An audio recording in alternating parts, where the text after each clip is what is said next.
بسم اللہ الرحمن الرحیم۔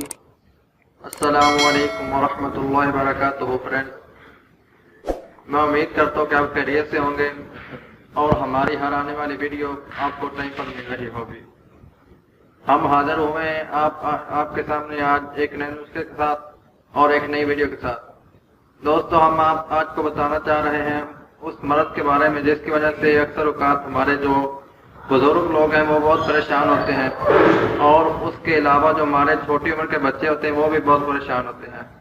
یہ مرض مثانہ کی کمزوری کی وجہ سے پیدا ہوتی ہے، اور اس کے علاوہ گردوں کی کمزوری کی وجہ سے، اور بڑی عمر میں جا کر جو ہمارے اندر خشکی پیدا ہوتی ہے بزرگ لوگوں کے اندر، اس کی وجہ سے یہ مرض جنم لیتی ہے۔ تو اس مرض کا جو مرض پیشاب کے متعلق ہے کہ یعنی جن لوگوں کو بار بار پیشاب آتا ہے وہ کس لیے آتا ہے، کیوں آتا ہے اور اس کا علاج کیا ہے۔ ہم یہ ویڈیو تھوڑی سی لمبی ضرور ہوگی، لیکن اس میں ہم جو آپ کو باتیں بتائیں گے وہ بہت ہی ضروری ہوں گی اور وہ آپ کے لیے بہت ہی فائدہ مند ثابت ہو سکتی ہیں۔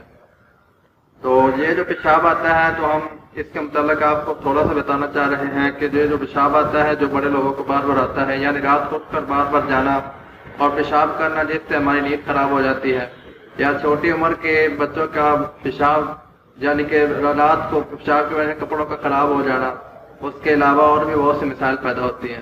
تو اس کا نسخہ یہ ہے کہ اس کے لیے آپ کو جامن کی گٹھلیاں لینی ہیں، جتنی مقدار میں آپ لے سکتے ہیں وہ آپ نے لے لینی ہے۔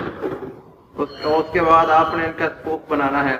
اس سکوف کو آپ نے بنا کر کسی جار میں محفوظ کر کے رکھ لینا ہے، اور اس سکوف کو تقریباً آدھی چمچی کی مقدار ایک دن میں پانی کے ساتھ 3 یا 4 بار استعمال کر لینا ہے۔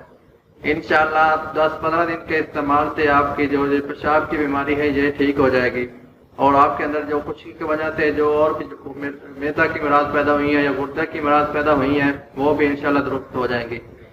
تو دوستو، میں امید کرتا ہوں کہ ہماری آج کی ویڈیو آپ کو بہت پسند آئی ہوگی اور آپ کو انشاءاللہ اس نسخے کو استعمال کر کے بہت فائدہ حاصل ہوگا۔ تو آخر میں میری آپ سے یہ اپیل ہے کہ میرے چینل کو سبسکرائب کریں اور نوٹیفکیشن یعنی کہ بیل آئیکن بٹن دبا دیں۔ بہت شکریہ۔